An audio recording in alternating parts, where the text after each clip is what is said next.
Well, welcome to Chapter 3.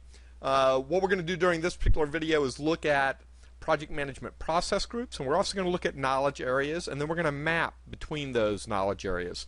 In this first of 7 videos, we're going to spend most of our time looking at the process groups themselves. Here's kind of the agenda for the meeting, and it's just what I said, so I'm going to keep moving. Here are the 5 project management process groups. So there is a scoping process group, and this is where you're providing an overview of the project and you're gaining senior leadership support for that project. So it's a big deal. Then you're going to move into actual planning. Once you have senior leadership approving the project, you'll move into planning, getting all the requirements, figuring out all the resources that it's going to take to pull this off. You then launch the project by getting the right team together, get the right rules of how that team's going to operate. You monitor and control the process and the project, and then you close it out. So these are the, again, 5 project management process groups. No matter which project management life cycle you choose, all 5 will be present. So every single one of these are going to be involved no matter what project management life cycle group you choose. Alright, so let's look at this first one, that scoping process group. And I talked a little bit about this. You're going to generate that kind of one-page description of the project and then gain senior management approval to go ahead and plan out this project.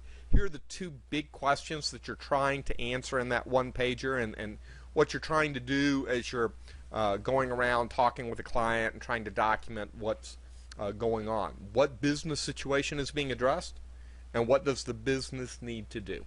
All right? You're not going to solve the entire issue just in this one process. More of that will come during the planning process, but it is important, and you do want to answer both of these questions. During the planning process group, you're going to work out what resources, what work is it going to take to do the entire project. And again, you'll work through all of this. There are some components here where you're looking at risk, you're looking at timelines, you're looking at calculating out money and people and all of those types of issues. It really gets down to 2 fundamental questions. What will you do, and how will you do it? So that's really what's coming out of this kind of planning process group. And from that, you flow into the launching group. Here you're going to have to recruit a team, bring that team together, and then write a project description document. And that will help the team kind of understand, take that kind of project overview statement and move it forward into a more detailed, if you will, plan. You're going to figure out how you're going to handle scope change. And again, if you're in linear model, you shouldn't be doing too much of that, and you're in any of the other models, you're going to be doing some scope change, so you need to have some robust management processes around that. Alright, the 2 kind of big questions you're answering are over there on the right in red. Who are you going to recruit for the team, and what are the team operating rules going to be? Alright, this brings me to monitoring and controlling the process group.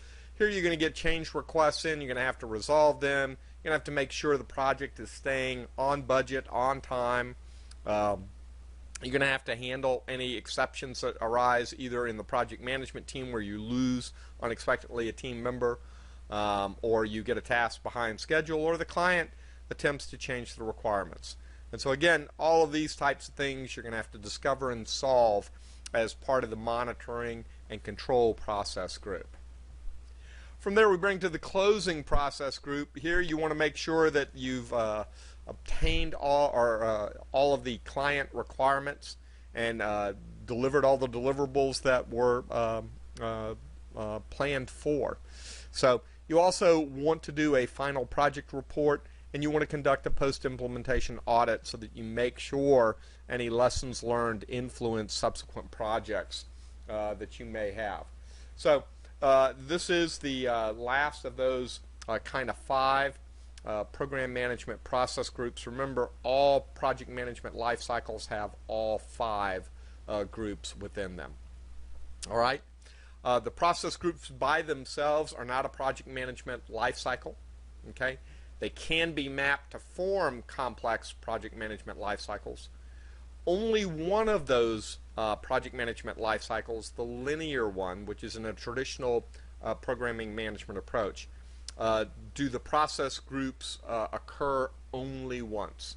In the other models, some of or all of the process groups may be repeated. And again, as you have more complexity, as you have more uncertainty, as you have more learning taking place as part of the project management life cycle, you're going to repeat these groups to solve the particular problem. All right, so it's going to look something like this. You're going to have some of the models that go all the way straight through. That's what's indicated by that one. Okay, there's no recursion, there's no going back. You're going to scope it once, plan it once, launch it once, monitor it once, and close it once. Okay, and that would be the linear model.